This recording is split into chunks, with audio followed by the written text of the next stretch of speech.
Welcome to my channel. இப்போ நான் வேர்க்கடலை வச்சு கேக் செய்ய போகிறேன். வாங்க எப்படி செய்யலான்னு பார்க்கலாம். அதுக்கு முன்னாடி வீடியோ பார்த்தீங்கன்னா லைக் பண்ணுங்கள், ஷேர் பண்ணுங்கள், மறக்காமல் சப்ஸ்கிரைப் பண்ணிக்கோங்க. சாப்பிட செம்ம டேஸ்ட்டாக இருக்கும். கண்டிப்பாக ட்ரை பண்ணி பாருங்கள். குழந்தைங்களாம் கண்டிப்பாக விரும்பி சாப்பிடுவாங்க. அந்தளவுக்கு ஒரு டேஸ்ட்டு. நான் இங்கே வந்து மிக்ஸி ஜாரில் வேர்க்கடலை எடுத்திருக்கேன். அது கூட சுகர் ஆட் பண்ணிக்கோங்க.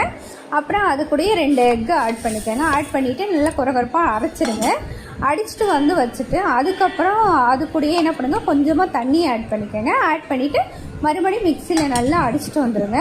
பாருங்கள், இந்த அளவுக்கு அடிச்சுட்டு வந்தோன்னா அது கூட என்ன பண்ணுங்கள், கொஞ்சமாக பேக்கிங் பவுடர் அதை ஆட் பண்ணிக்கோங்க. ஆட் பண்ணிவிட்டு நல்லா கலந்துக்கோங்க.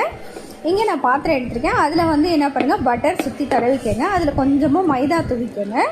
இப்போ நம்ம கலக்கி வச்சுருக்கதை அது கூட ஆட் பண்ணி விட்டுருங்க. அவ்வளோதான். இங்கே நான் வந்து அடுப்பத்தை வச்சு கடாயை வச்சுருக்கேன். கடாயை முன்னாடியே வச்சுட்டேன், பற்ற வச்சு நல்லா சூடாகணும் கடாயி. இப்போ நம்ம செஞ்சு வச்சுருக்கதை எடுத்து அதில் வச்சு ஒரு அரை மணி நேரம் குக் பண்ணுங்கள். தீயை ஓரளவுக்கு கம்மி பண்ணி வச்சு அவ்வளோதான். குக் பண்ணிவிட்டு இறக்கிடுங்க. கொஞ்சம் சூடு ஆறுனதுக்கப்புறம் சர்வ் பண்ணுங்கள். அவ்வளோதான் காய்ஸ். சாப்பிட செம்ம டேஸ்ட்டாக இருக்கும்.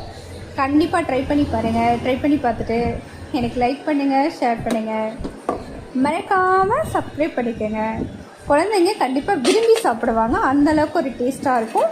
குழந்தைங்க அதை சீக்கிரமாக டக்குன்னு செஞ்சிடலாம். அந்தளவுக்கு ஒரு டேஸ்ட்டு. தேங்க்யூ.